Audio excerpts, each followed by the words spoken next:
Hello বন্ধুরা, আমরা প্রতিনিয়ত রিলস আপলোড করি। রিলস আপলোড করলে রিলস প্লে হবে। আর এই রিলস প্লে হতে গেলে আমাদেরকে বেশি বেশি পরিমাণে রিলস আপলোড করতে হবে। তো আমি আপনাদেরকে স্ক্রিনে দেখাচ্ছি যে অনেকগুলো রিলস আমি আপলোড করেছিলাম। এই রিলসগুলোর মধ্যে কিছু রিলস প্লে হয়েছে। তো এই প্লেগুলো স্ক্রিনশট দিয়ে আমি আপনাদের সঙ্গে দেখানোর চেষ্টা করেছি। দেখেন, এক একটা রিল এক এক রকম বা এক একবার প্লে হয়েছে, কোনোটা একটু কম প্লে হয়েছে, কোনোটা বেশি প্লে হয়েছে। তো এটা কোনো ব্যাপার না।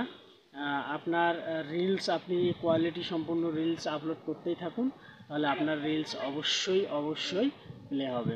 তো আপনি রিলস প্লে লিস্ট থেকে দেখে নেবেন, কিছু টিপস দেওয়া আছে, তাহলে আপনার রিলটা অনেক মানসম্পন্ন একটা রিল হবে। তো আপনাদের সবাইকে আন্তরিক ধন্যবাদ। বাই।